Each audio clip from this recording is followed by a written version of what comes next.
el bloque que mayor probabilidad de contacto y diagnóstico con pacientes tengan, que es la causa número 1 de internación en toda la red de seguridad en Bolivia. Referido a todas las vías biliares que salgan.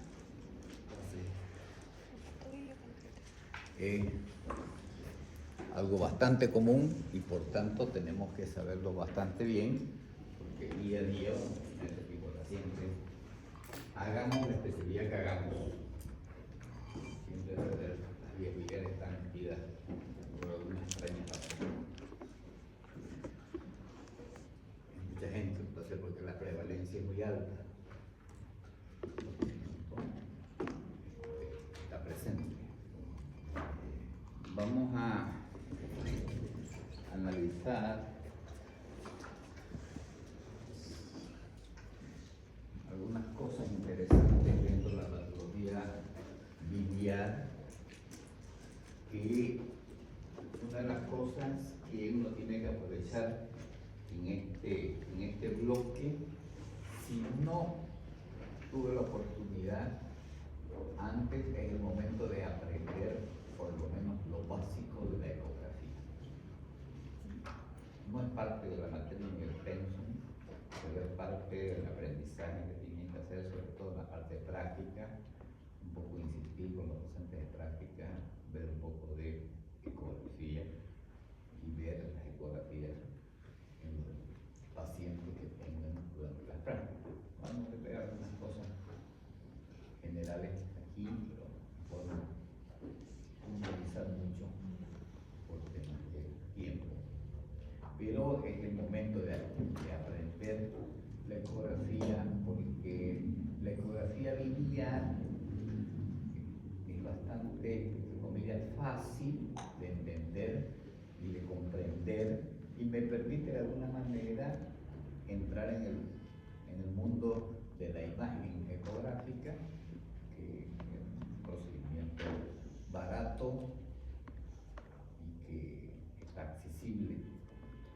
Todos tienen ecógrafo, pero no todos la entienden, ese es el problema. Entonces, así como si ustedes llevan a cualquier médico una radiografía de tórax, nadie le va a pedir un informe de la radiografía de tórax.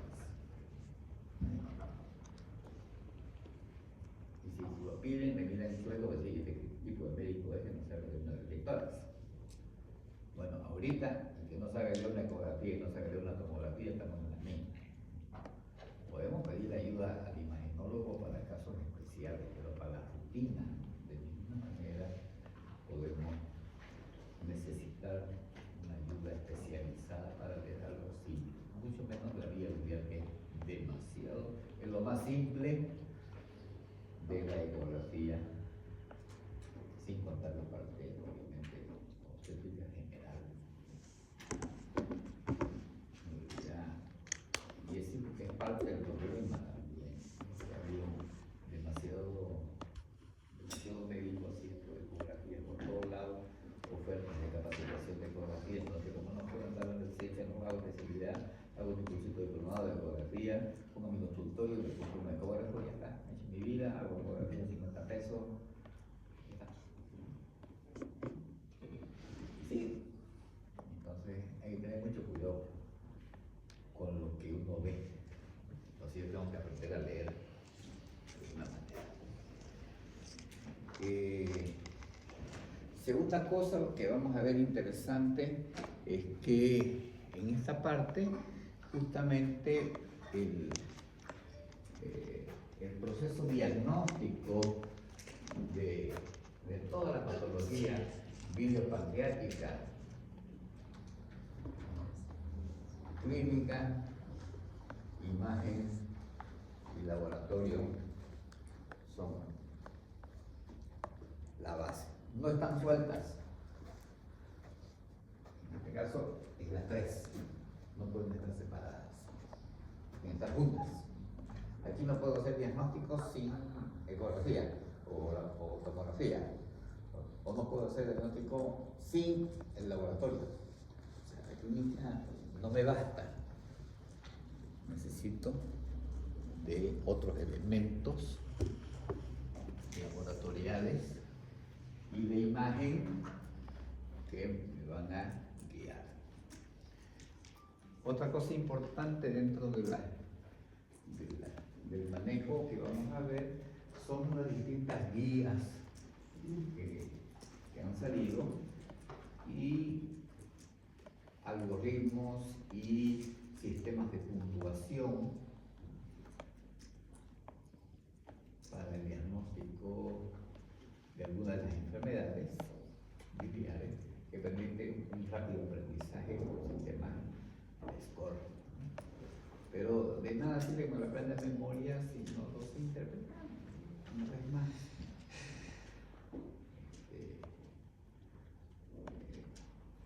Y aquí viene un poco, después de haber recorrido 4 exámenes parciales, uno puede llegar a unas cuantas conclusiones. Uno, que persiste el estudio de apunte.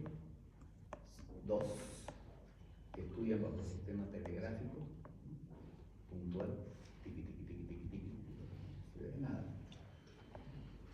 Para uno quiere interpretar algunas cosas.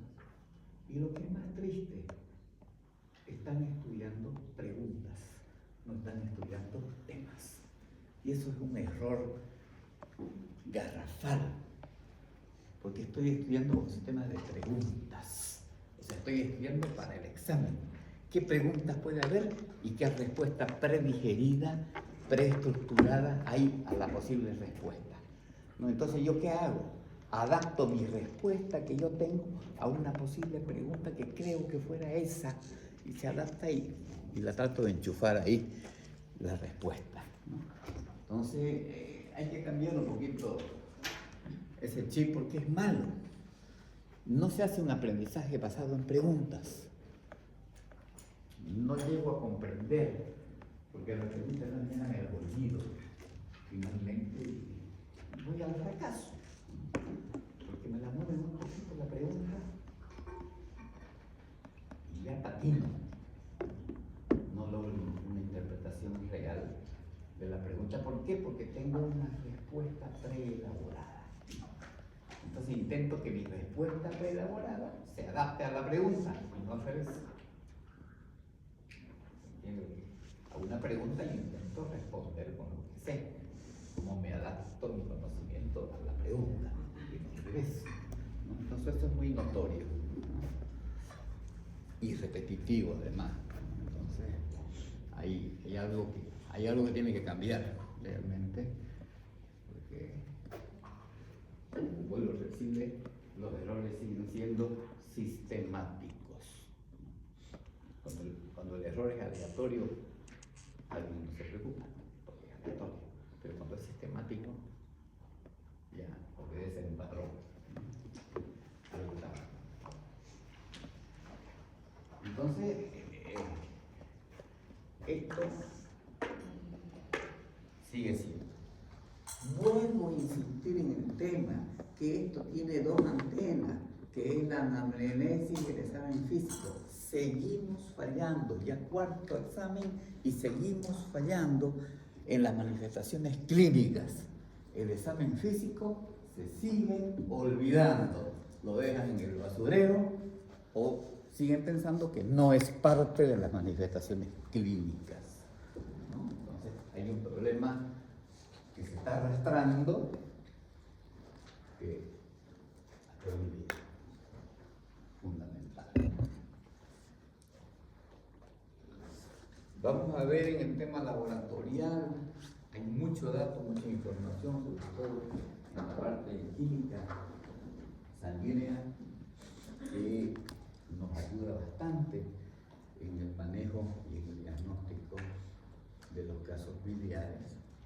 Y obviamente en cada vez ocupa un mejor espacio online, ¿no? Aquí estamos hablando, como decíamos, de la ecografía,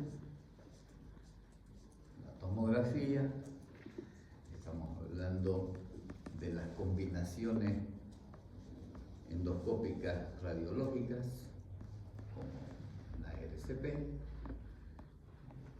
o de las percutáneas.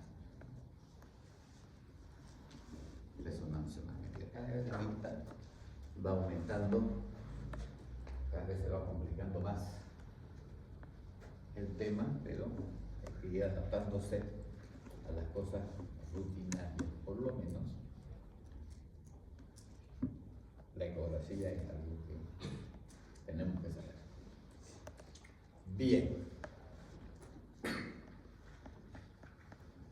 A ver, usted que está charlando tanto, venga.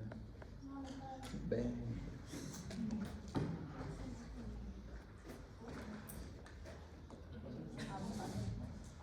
Venga, no sea tímida. Dibújame la vida, Viviana. Ay, no, doctor, no sé dibujar. Sospeché por eso. Pero es que no sé dibujar. Pero es un dibujo artístico, ¿no? Pero, Usted dibújala como usted se la imagina, la pero es que vida. no sé dibujar. Día de primer año. Yo sé, pero Algo se debe acordar. No está en la cara de sus compañeros.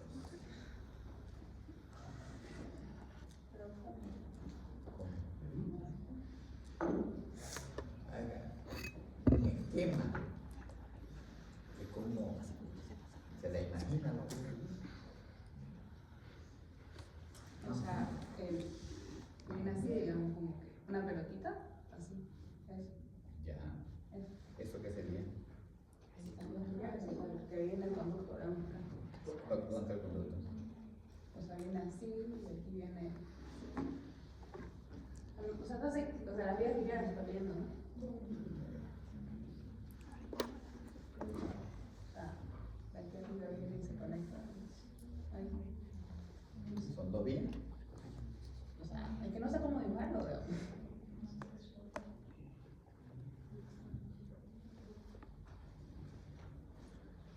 Eso es. ¿Esa bolita es la vesícula?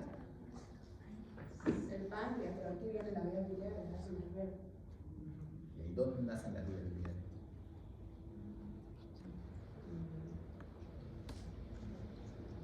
¿Dónde nace? ¿Cuál es su origen?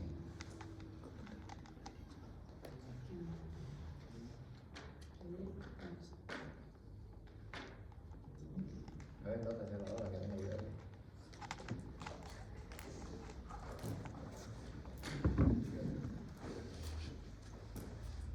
No se vaya, pues, no se vaya. Dime ayudarle, no te puede ver. El conducto coreógrafo. ¿Vale? Ya, esta es la vesícula. Esta es la vesícula. Y está el conducto coledoco, el páncreas. Y de aquí nace el árbol biliar, ¿verdad? ¿Y el árbol biliar está dónde? Hacia el hígado. En el hígado. Ya. Así es. Ya. ¿Y dónde termina? ¿En el páncreas? No, del páncreas y ahora nace, conecta con el coledoco. ¿Y hasta dónde? ¿Y dónde va? ¿Dónde va qué? Ese conducto en el páncreas. ¿Qué es? ¿Dónde desemboca eso? No me acuerdo.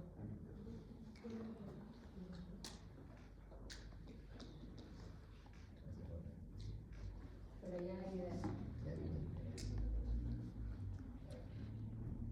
Y no estábamos charlando, pero no leía los videos de ustedes. Explicaciones. Ya, pueden sentarse. ¿Sabe dónde el error del concepto? ¿Dónde nace y dónde muere? Se está viendo al revés. ¿Dónde nace? Nace en el hepatocito. En el polo biliar del hepatocito, del lobulillo hepático, ahí nace.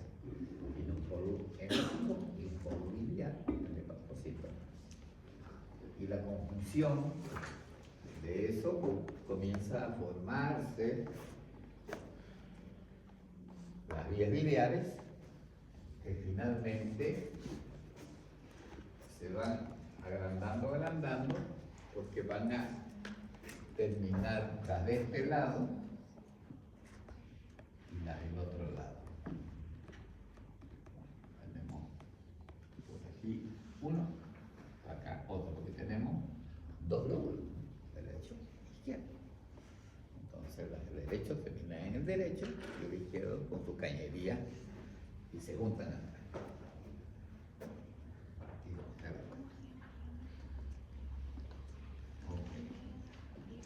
Esto viene aquí, la vesícula, pero esto finalmente va a terminar en el duodeno.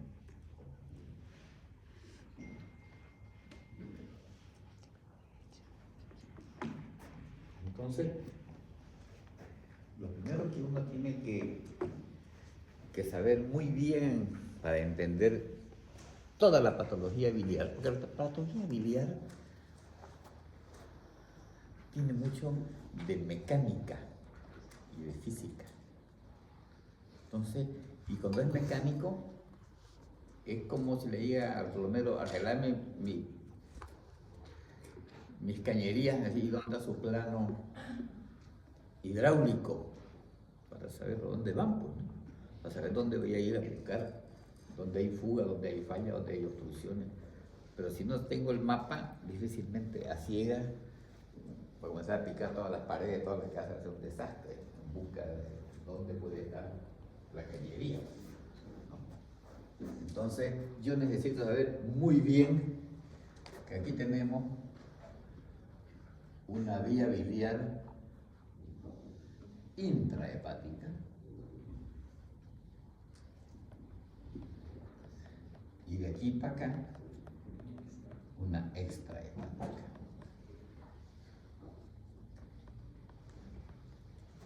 Son dos cosas muy bien separadas, realmente están por fuera del hígado, dentro del hígado. Y el borde del hígado me va a marcar ahí, a dónde llega. Ahí en la confluencia. Ahí. Ok. La extrahepática tenemos, entonces este es hepático derecho, hepático izquierdo. Esto se llama confluencia. Por los gauchos dicen el Carrefour. El Carrefour. Es una cosa del Carrefour. Separación de vías. Pero es técnicamente una confluencia biliar. Este segmentito de aquí, ya estamos hablando de la vía biliar extrahepática. Este es el hepático común.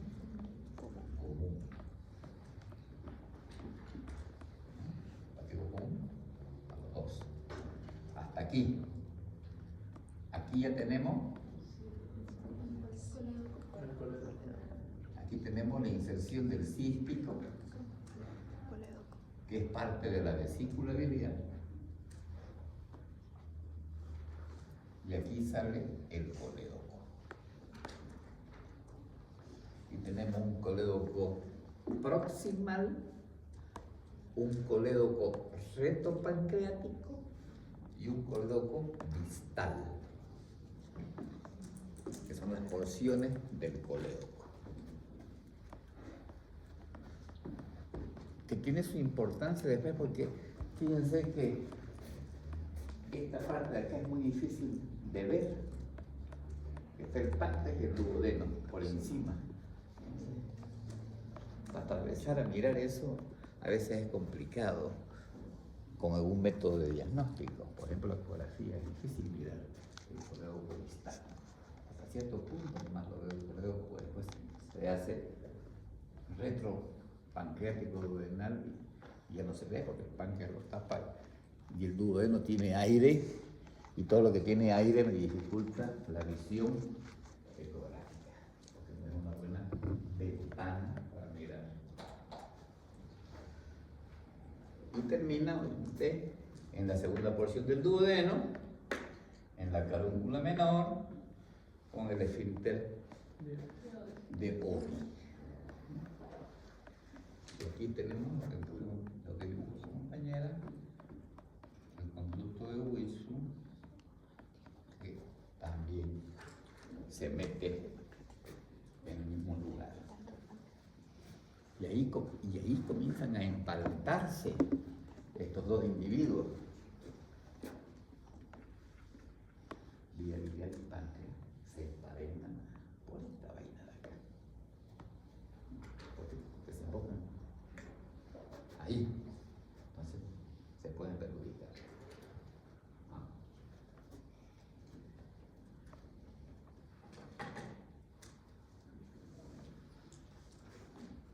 Entonces, funcionalmente, ¿cómo sería el flujo de bilis?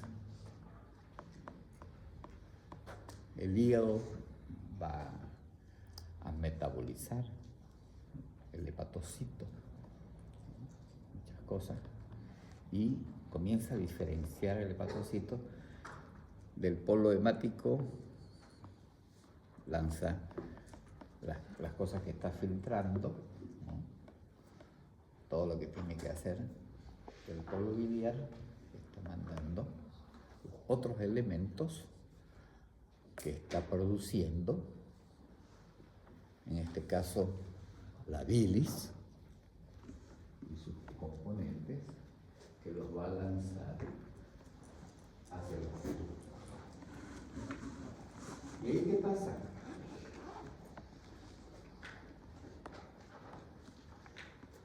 ¿Qué pasa en ese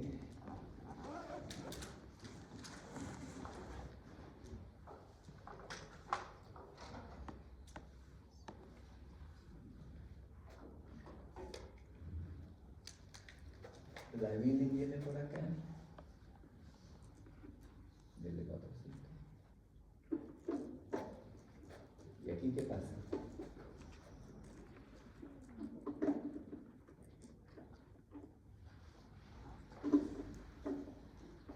¿Cómo hace para llenarse?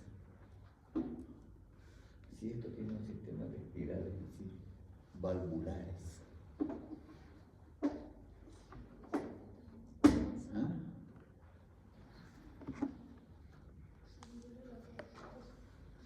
¿Cómo haría para llenarse?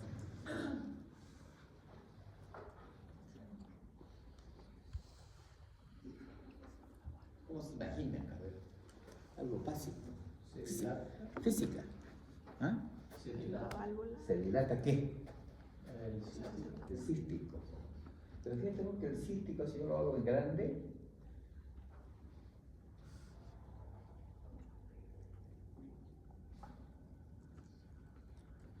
es así. Entonces, medio que está en contramano, ¿no? ¿Cómo solucionamos el problema?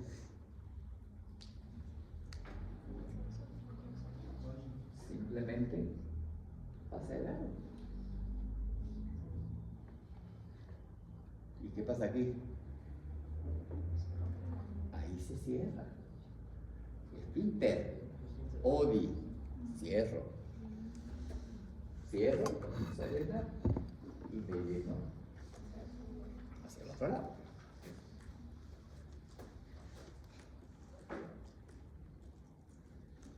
Voy llenando.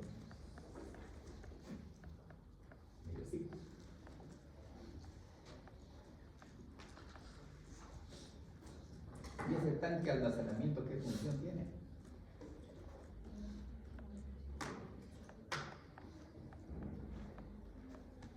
¿Qué función tiene la vesícula? ¿Ah? Filtrar. Ah, concentrar. ¿Qué significa concentrar? Sí. Retener.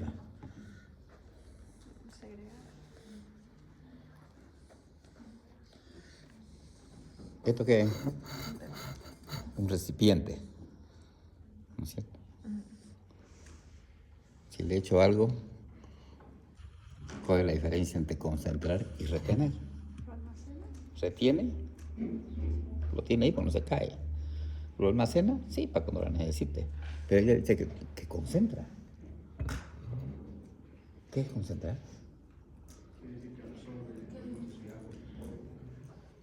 Le va a quitar agua. Esa es la única forma de concentrar algo, es quitándole el agua, aunque esto lo busque en internet, es más libre, la tiene loco, el ChatGPT. ¿Está bien? La concentración de algo depende de la diferencia entre el solvente y el soluto. Eso es concentrado. Está más concentrado, que tiene más.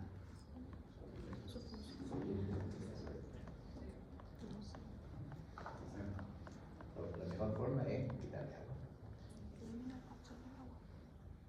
La jalea está media guachentosa, déjala que lleve un ratito, así la mano, que la pone, ya, agarró puntos, concentrada. Quita agua. Entonces, el punto es que la vesícula no es un simple recipiente almacenador de bilis, sino que cumple otras funciones. Una de las fundamentales es la concentración. La bilis hace concentrada, quita agua. Ya vamos a ver cómo hacer.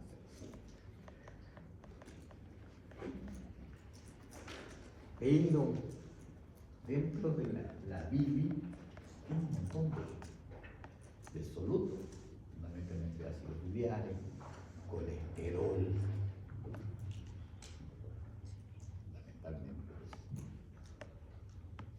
Y eso es pesado y tiende a caerse. Y ahí viene la otra gran función de la vesícula, que es, ¿qué hago yo con mi mucosa que tengo ahí para absorber el agua y al mismo tiempo segregar sustancias como la lecitina, fundamentalmente, que hace que esas partículas se mantengan flotando en la vesícula, que no se precipiten? Como dicen, agárrense de las manos, puede hacer unos círculos así, como los hace agarrar en las manos la lecitina entre medio del colesterol y del ácido biliares, los llaman las micelas, y los mantiene en suspensión en la vesícula, para que no se precipiten, para que no se caigan, las agarra, ¿no? Entonces, otra de sus grandes funciones es mantener la estabilidad de la bilis durante su periodo de almacenamiento. Entonces no es tan simple el rol de la vesícula, no es un simple tanque de agua que está ahí, que no lo dijo, salió. Entonces una vez, y aquí viene el otro tema, como secreto la bilis al duodeno, por liberación de colecistocinina.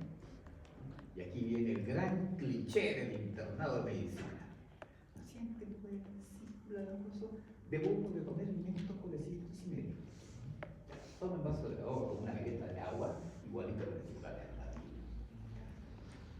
La presencia de alimento en el antro pilórico hace que estimule la hormona colecistocinina y que por acción de su primo hermano, el neumogástrico, ¿vieron de ustedes? El neumogástrico hace que se contraiga la vesícula y mande bilis.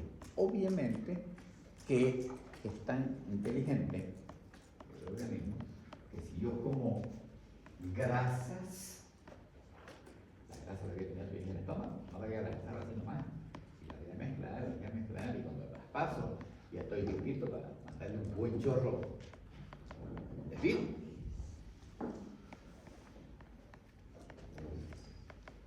Y ahí viene el otro punto. ¿Y qué hace la bilis en el duodeno?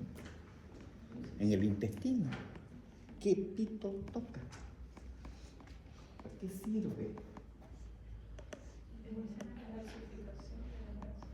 Emulsificación de las grasas.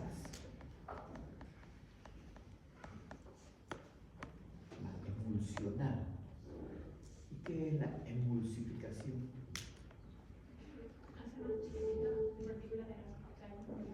Entonces va a romper las cadenas de la grasa en más cortas para facilitar finalmente su absorción. Rompe cadenas, las más cortas, son largas, disminuye la tensión superficial. La grasa no deja que los líquidos entonces rompe y ingresa como un detergente, ¿no? El detergente que hace con la grasa justamente le rompe la tensión superficial de los líquidos y le facilita limpieza. Si no, limpiar como otra cosa que no sea detergente, justamente tiene esa función. En este caso es absortiva. Entonces facilita toda la ingesta de alimentos grasos, pero ¿y las proteínas? De eso se encargan las enzimas pancreáticas. Entonces, como salen juntas las dos, vos haces tu trabajo y yo hago el mío. Entonces ahí está la tripsina, fundamentalmente la amilasa pancreática para la absorción. Eso significa que para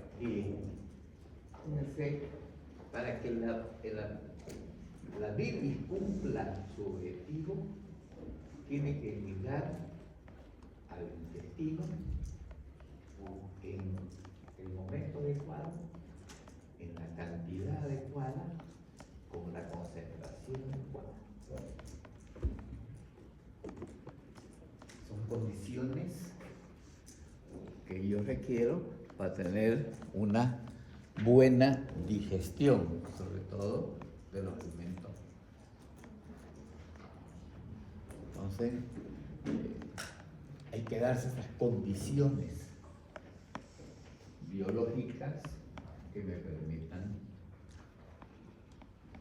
realizar la función de los ácidos grasos en el tubo digestivo. Por lo tanto, además está decir que todo esto debe estar funcionando bien y todas las cañerías, las peguitas, a estar bien. Entonces,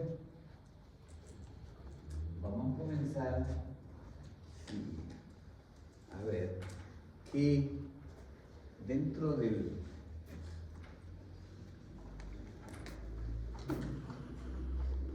lo que vamos a analizar,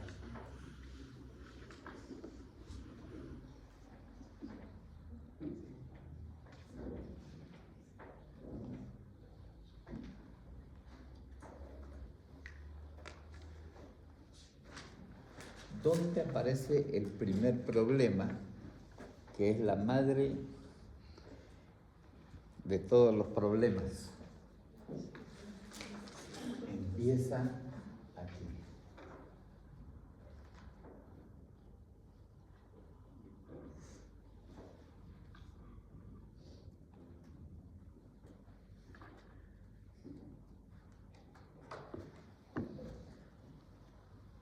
O sea, lo primero que vamos a ver, porque vamos a ir viendo los temas que vamos a hacer. ¿Y esto cómo se llama? Litos. ¿Y por qué se llama litos?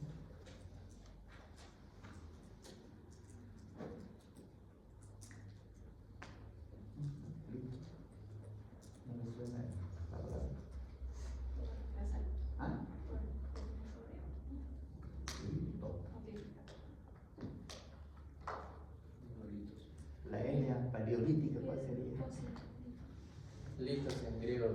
pica piedra. Piedra, es otro. Piedra. Pero también la gente dice, tenés piedras en la vesícula. Decimos litos, más finos. Litos. Piedra. Entonces, estos litos, la pregunta es, ¿y cómo se forman esos litos? Entonces,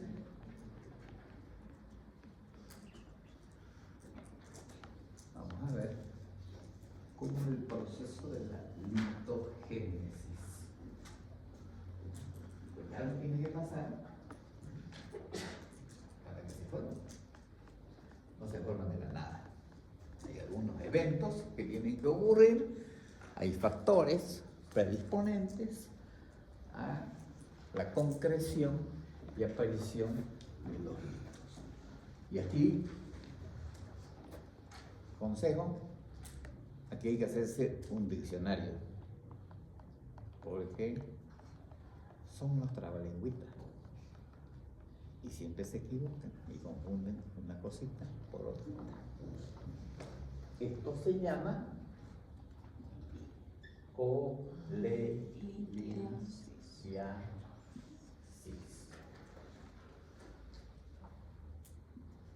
O litiasis vesicular. Pero colelitiasis. ¿Y dónde te ves? ¿Y dónde está la trampa? Cole.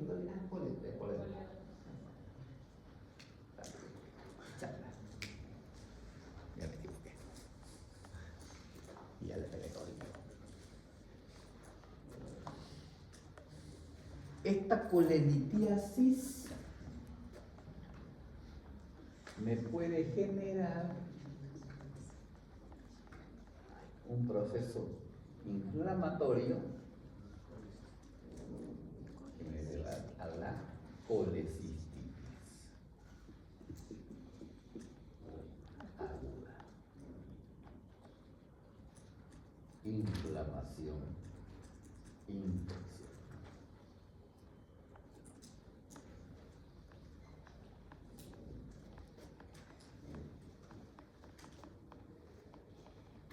Puede haber colecistitis congénita o simple. Bien.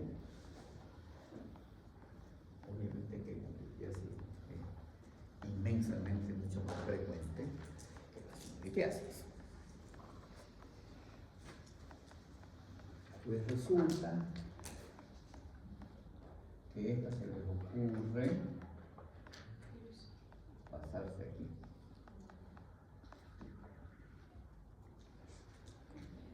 Y vamos a tener la coledocolitis. Coledocolitis es la presencia de litos en la luz del cerebro.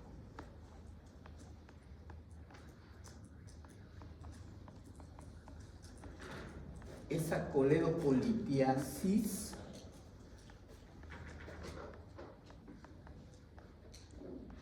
me puede generar una obstrucción biliar.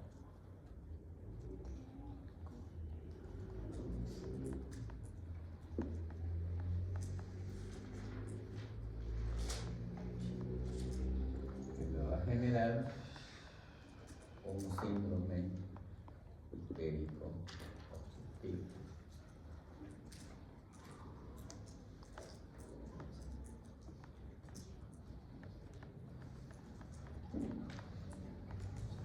Cuando a esta coledocolitiasis como obstrucción le aumento una infección, tendremos la colangitis aguda.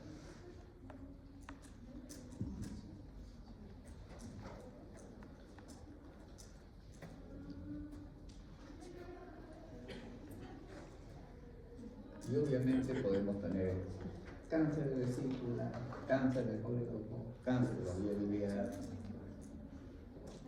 que son la parte ya tumoral.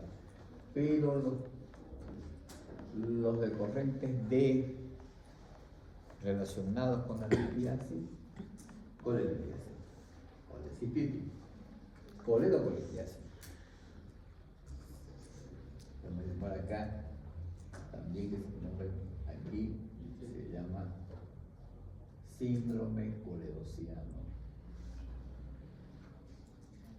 que tiene que ver con el síndrome obstructivo, cuando se enfrenta con la crisis.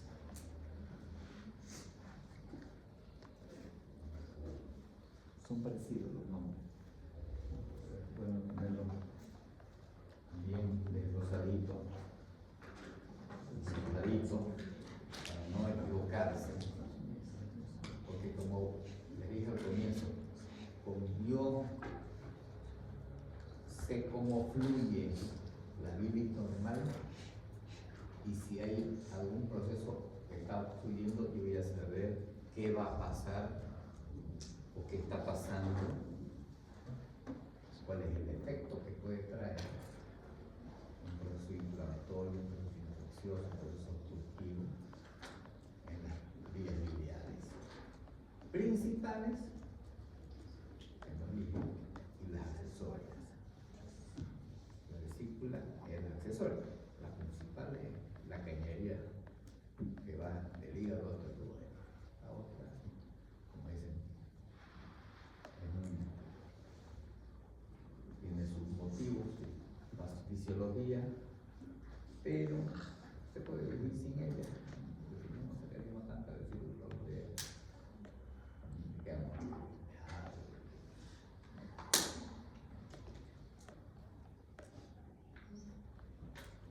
preguntas aquí.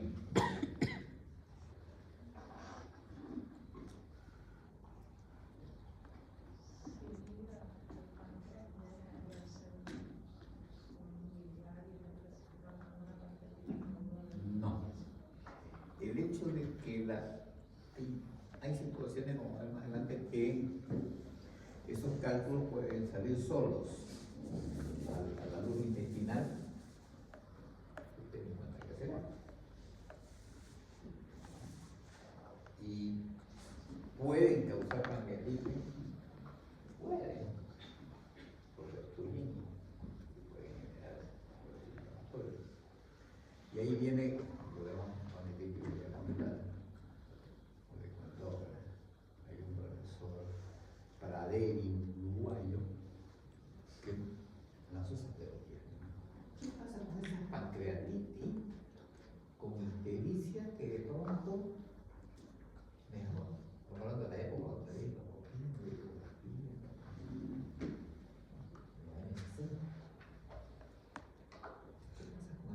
¿por qué se mejoran estos pacientes? Mejora su ictericia y su pancreatitis mejora.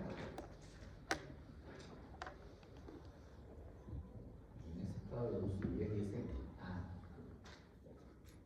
esos cálculos están siendo, como decía él, están siendo paridos por la biología. Están cayendo al intestino. Vengan todos mis residentes, a partir de ahora, todos a jugar con caca.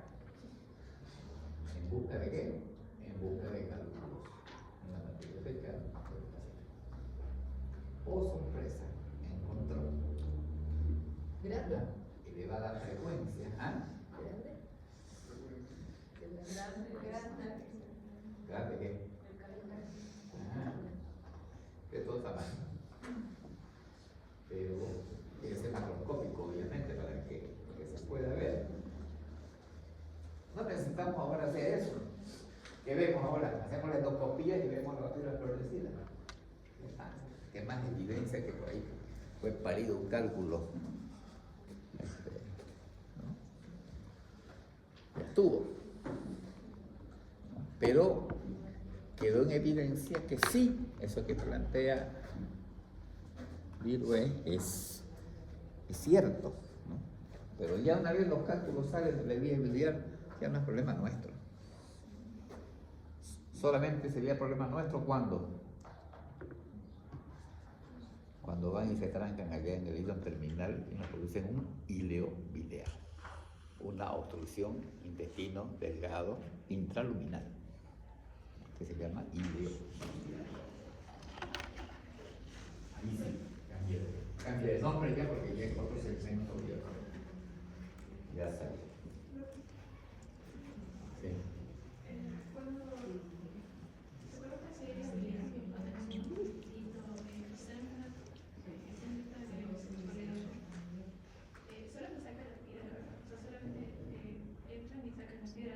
Cuando es del colédoco, generalmente vienen de la vesícula. Los cálculos no se forman en el colédoco, se forman en la vesícula. Pero cuando sacan la vesícula solamente como que cierran el conducto cístico y las demás vías se mantienen.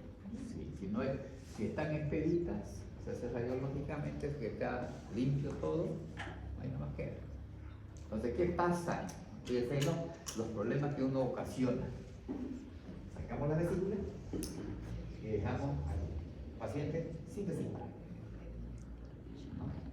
Hasta ahí todavía es aceptable, es decir, bueno, el esfínter de Oddi sigue funcionando bien y mantiene lo que puede ahí y larga a requerimiento de la bilis que medio se almacena ahí, no será tan concentrada, pero ya. La tristeza de cuando vaya a hacer el CRSP. Antes del CRSP, ella escanulaba y hacía el CRSP. Ahora mira, agarran y lo cortan. Todos cortan el otro. Lo dejan al paciente sin sistema de filtro biliar. Por lo tanto, el flujo de la bilis es permanente. Por eso que el enfermo operado de vesícula no vuelve a ser normal desde el punto de vista digestivo. Normal no. Porque justamente lo que necesita la bilis ya no la tiene a demanda, sino es un badeo permanente. Y como me pongo un chanchito o algo, bueno, conformarse con lo que hay, no tengo otra bilis más que esta que está fluyendo. Y si come un pescadito salmón con una grasa, vuelve a tener la misma bilis, ¿no? Ese es un problema que se está viendo ahora. Y además que hay otro agravante. Esa bilis transita por el tubo digestivo y se va al colon. Pues resulta ahora que está saliendo evidencia que esas sales biliares están aumentando la frecuencia del cáncer de recto, porque es un factor irritativo de la mucosa, sales biliares, que no deben estar ahí en la cantidad que están. Entonces, ¿qué hacemos? No tenemos otra. La probabilidad de una cosa a la otra no impide que hasta aquí a veces no podemos hacer nada, como vamos a ver, porque dependen de muchos factores que no tomamos control sobre ellos, que son predisponentes. Ejemplo, el embarazo es un factor predisponente de colelitiasis. Y no por no tener piedras en la vesícula, no me voy a encerrar loco porque no quiero que me operen de la vesícula. O sea, lamentablemente, como dices, son daños colaterales que aumentan la probabilidad de tenerlo y generalmente se da. Pero digo, no voy a tener hijos, por lo tanto voy a tomar anticonceptivo. Mala decisión, porque igual a tener litiasis, porque es exactamente lo mismo, porque es un tema hormonal. O sea, el embarazo o los anticonceptivos llevan al mismo camino, la litiasis. Entonces, está mal. Hay algunas cosas que uno puede cambiar. La alimentación, en ciertos grados. ¿Por qué aquí tenemos tanta litiasis? En San Pedro. A ver, ¿quién no te abrió la vesícula de aquí? ¿Nadie? ¿Nadie se abrió la vesícula? Uno de 50. Uno de 50. Nos volvemos a juntar dentro de 10 años, no van a tener hijos, van a volver a la mitad, van a tener la mano.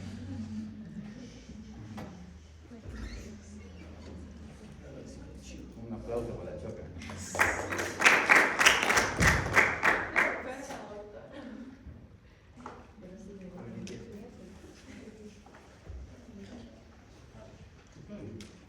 Hay un tema, el tema alimentación es muy importante porque es más o menos como la diferencia entre el petróleo boliviano y el petróleo venezolano. ¿Cuál es peor? Vale. ¿Qué diferencia hay? La calidad. A ver, jefe. La cantidad, La calidad. digamos que dice el certificado. La cantidad. Características del petróleo venezolano. Y ahí uno llega a entender hacia dónde va el tema. ¿Cómo va a parar en buscarlo? Densidad, dice. ¿Ah? Nada, pero Densidad. ¿Va por ahí cerquita? Es muy, la verdad es que es muy denso. Demasiado, como se llama, petróleo pesado. Dice que es más difícil de encontrar. Se llama petróleo duro, pesado. Pero ese petróleo pesado es el que genera más hidrocarburos. Puede caer bien esa gasolina, fue oil, de todo. Pero necesitas sistemas de refinerías especiales. ¿Quiénes lo tienen?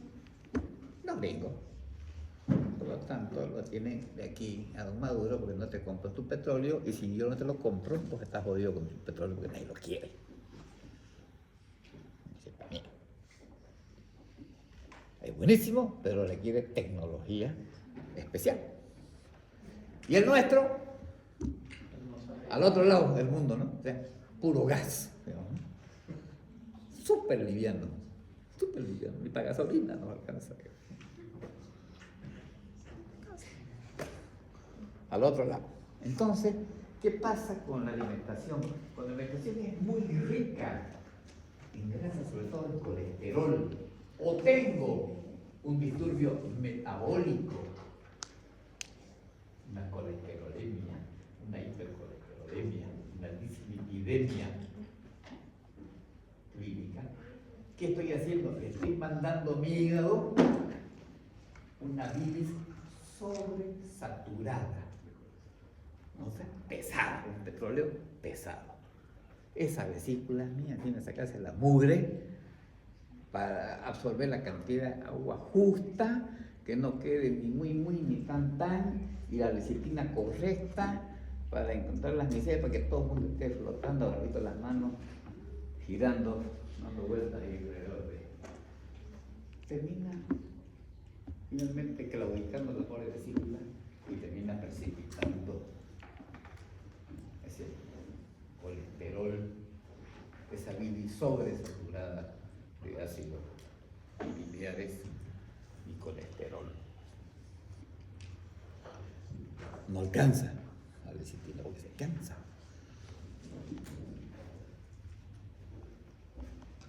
¿Qué pasaría?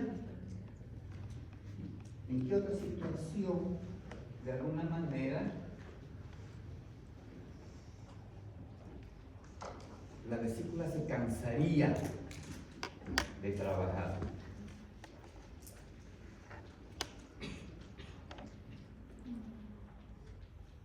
No hay virus concentrado. Algo que está muy de moda.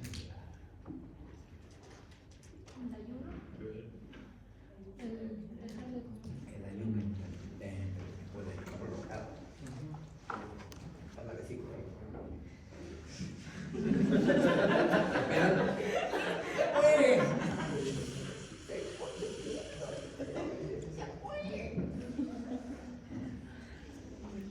Entonces, rompe el ayuno, huevo, tocino. No, me libero, pero después otra vez. Entonces los ayunos prolongados facilitan la precipitación, el motor. Por lo tanto, también los pacientes que están en tiempo NPO o con alimentación parenteral sin alimentarse por boca terminan su tiempo prolongado, a veces en la terapia intensiva, con litiasis, no una vesícula, estar tensa, manteniendo toda esa cadena, pues tiene que salir y empecemos de nuevo otra vez, digamos, ¿no? No puede estar todo el tiempo agarrando la pesa, se cansa. Entonces, estamos viendo que ya vimos el tema de la alimentación ricas en colesterol, en grasas, por lo tanto está muy ligado a la obesidad. No hay obeso que no tenga consumo elevado de grasas. No hay obeso que comer lechuga con picecito. Eso está claro. Entonces, ese hábito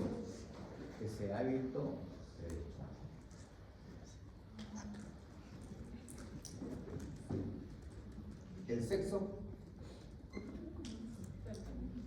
Femenino. también. ¿Qué dijimos? Las hormonas.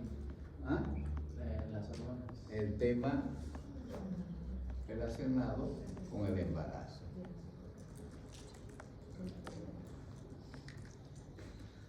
También puede ser solo si tienen una 40. ¿Tiene qué? Si tienen una 40. Arriba de 40. A ver, ¿algo me puede explicar? ¿Qué tiene que ver? Por favor, entra en el sexo así por el embarazo, ¿ya? Es un tema hormonal. No me digan después, si no, después de un mes ya se forman cálculos, no tiene nada que ver. La edad. ¿Por qué me dice 40? O sea, me acuerdo de que hay, no es acrónimo, pero para aprenderse cuáles son las predisposiciones que sería, tiene arriba las 4 F, body, female, earth type y fat. Ok, aquí tenemos el tema de la fertilidad y tenemos el tema de la obesidad. ¿Y dónde sale 40? ¿Se han puesto a pensar? Es sencillo. Esto es hecho por gringos, por europeos. Las gringas comienzan a parir a los 35, a los 40 tienen segundo hijo, recién si es que tienen. Aquí a los 17 ya tienen 3 hijos, 2 hijos.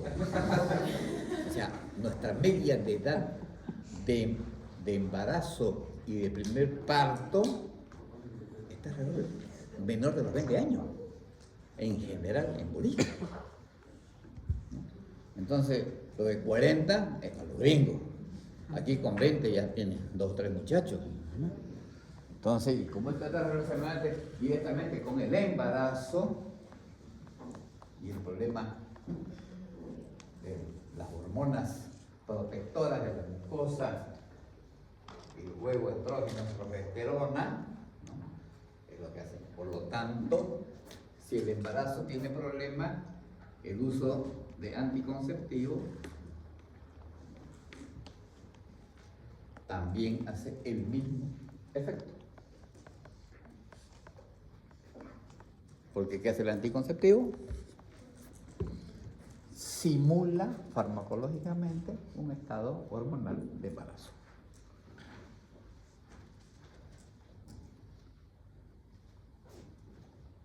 Ahora busca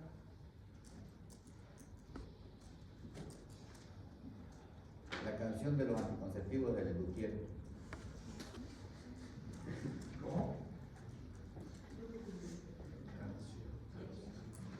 Les Luthier.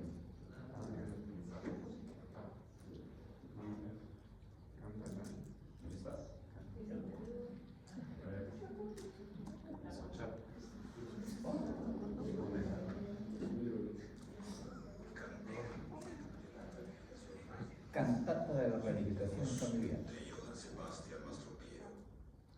Son sus partes. Desconfíe del ciclo natural, que es un allegro.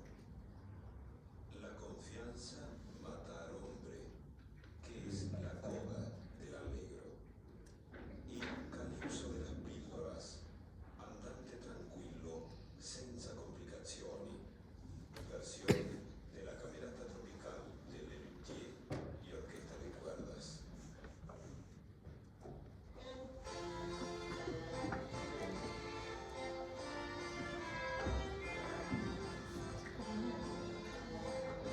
Mucha atención, chicos.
La confianza mata al hombre y el embarazo a la mujer.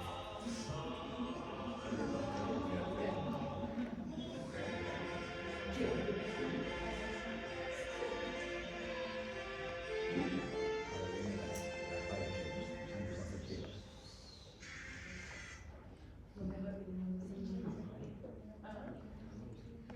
No, sí.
Delicado su sabor y no olvidas ninguna importancia.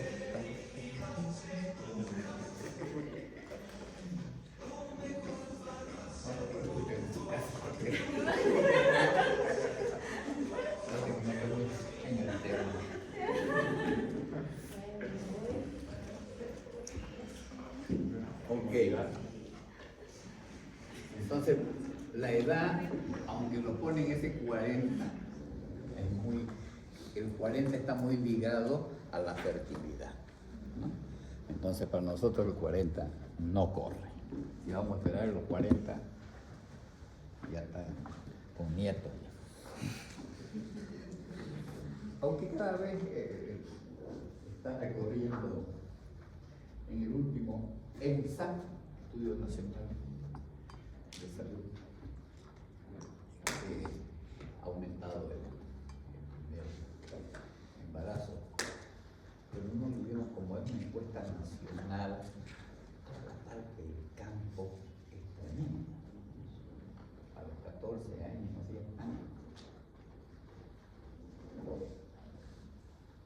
nuestro embarazo es tremendo lo que pasa, ¿no? Con la adolescencia, la gente del campo, el sistema cultural además.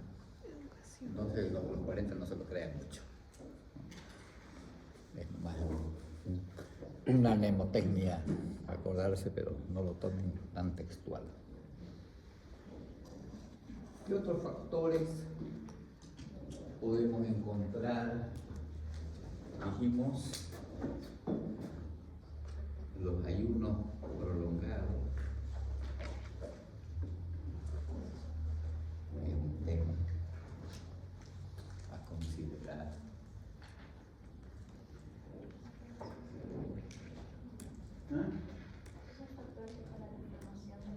Sí, son factores predisponentes. Son factores predisponentes. Hay también una causa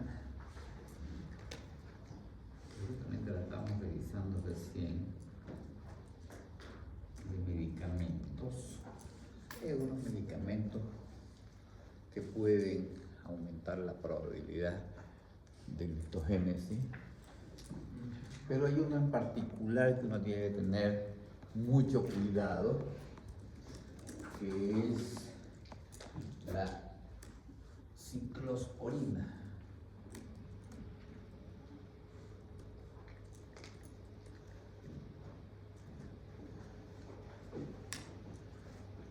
¿Qué es la ciclosporina?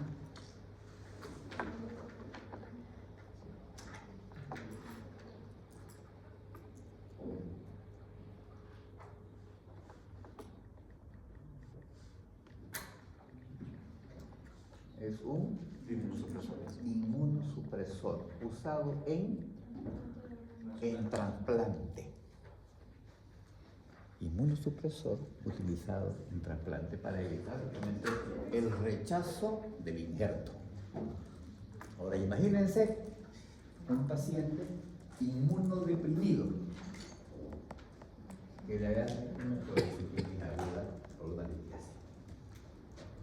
Lo catastrófico que puede llegar a ser un paciente inmunodeprimido o suprimido farmacológicamente con un foco infeccioso, una cirugía. Puede ser el resultado. Por lo tanto, si está preparándose el paciente para hacer trasplante, se la saca la vesícula antes del trasplante. Se va a tomar un ciclo. Si está previsto como medicamento super, porque hay nuevos medicamentos también ahora, pero el que se conoce a ciencia cierta es la ciclosporina, ¿no?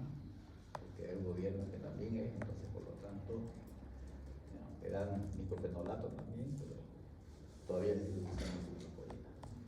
Por lo tanto, hay una relación directa. Entonces, en este caso hago una colectomía profiláctica, porque la probabilidad es alta y el riesgo es muy grave. Es un caso muy especial a considerar. Entonces,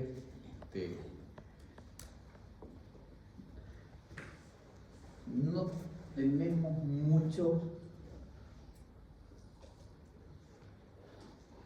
dominio sobre estos factores. Si bien los factores alimenticios son muy importantes, estábamos hablando de por qué tenemos en Santa Cruz tanto, ¿cómo no van a tener? La comida típica es el majadito. ¿Y por qué es el majadito? Bueno, agarras aceite, le das una tostada al arroz, aceite,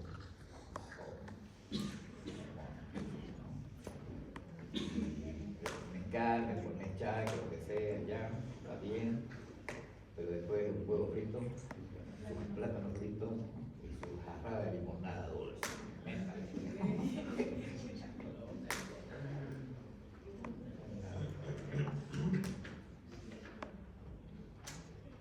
Y increíble, ¿no? Uno no piensa en el tema de los pagos. Y hemos hecho unos sondeos de factores alimentarios, más o menos, como puntos los mercados. No dentro de los mercados, sino afuera de los mercados. Dentro del mercado se come diferente que afuera del mercado. Y el consumo de hidrato de carbono es algo impresionante. Ustedes no se imaginan el consumo de fideo. El fideo, arroz, papa, ocupa el 80% del plato. Y el pedacito de carne, la harina de pollo de moneda para disimular. El consumo de fideo es altísimo. Y después fuimos a preguntar cómo se llama a los productores, a los que venden el consumo per cápita de la producción de fideo local, sin contar lo que trae de la Argentina. Es altísimo el consumo per cápita de fideo en base a la población, es muy alto, ¿no? Una fuente calórica muy grande, ¿no? Pero tenemos el gran problema de ese tipo, porque al final de cuentas es una harina hecha con harina procesada, ¿no? Entonces, ahí el problema. El estudio se hizo para ver el tema de los factores inflamatorios sistémicos en la generación de resistencia a la insulina, ¿no? Esa era la línea investigativa. Entonces, hay un rol inflamatorio tremendo el fideo.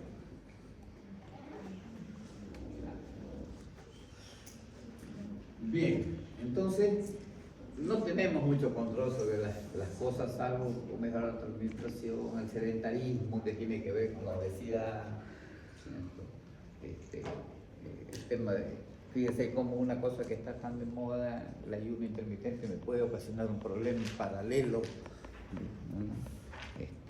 pero de los que son, ustedes fíjense que los que promueven, todos los influencers que promueven el ayuno prolongado, nadie habla del daño vesicular. Nadie lo menciona. Ni por las tapas lo muestran, que puede llegar a ser un factor litogénico. Entonces, todo esto lo que hace es, de alguna manera, lograr que esa bilis que llega del hígado, al concentrarla, sacarle agua, aumentarle la lecitina, los mucopolisacáridos para generar el equilibrio, finalmente termina por fracasar y precipitar.